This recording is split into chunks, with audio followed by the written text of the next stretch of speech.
Salut tout le monde, ici Jean-François, votre spécialiste montre cardio GPS pour YouTrail et c'est parti pour la vidéo du jour.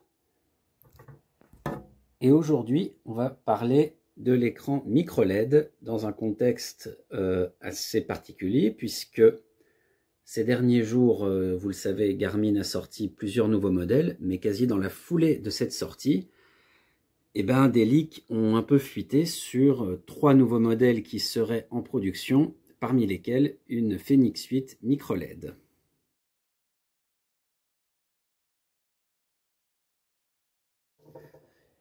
Si on devait définir la technologie micro LED par un seul mot, ce serait, je dirais, la durabilité, puisque ce qui va la caractériser, ça va être en premier lieu un niveau de luminosité plus élevé au niveau de la montre, ce qui est une bonne nouvelle et ce qui est assez positif quand on voit déjà ce que la technologie AMOLED propose. Une consommation d'énergie plus faible, ce qui est aussi une bonne nouvelle quand on voyait il y a quelque temps avec cette technologie que le point faible des modèles qui la mettaient en place, c'était justement leur autonomie et que c'est pour ça que les premiers modèles d'enduro ne l'utilisaient pas. Et enfin, une usure moins rapide de l'écran. Donc globalement, tout ça, c'est plutôt de bon augure, sachant qu'on va vers des modèles de plus en plus durables, mais vous vous doutez bien qu'il y a un côté face à la pièce, et on va le voir maintenant. Parce que oui, la question que tout le monde va se poser, c'est pour quand? Et on n'a pas encore de date officielle.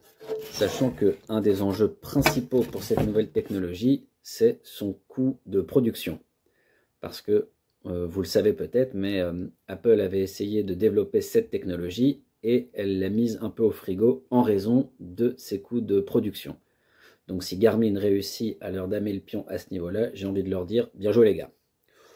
Aussi, on ne va pas s'étonner si le modèle est plus cher que les autres Fenix 8. Et est-ce qu'on peut faire un pari sur la date de sortie de cette technologie? Alors, vu tout ce qui vient de sortir et vu que la technologie semble pas encore tout à fait à maturité, à titre personnel, j'attends rien dans l'immédiat. À tout du moins, pas avant Noël, mais je dirais pas Noël de quelle année.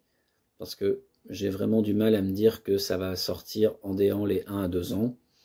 Après, je me dis, s'ils ont laissé fuiter ça, c'est pas tout à fait par hasard, et que donc, il doit peut-être y avoir quand même quelque chose qui se trame.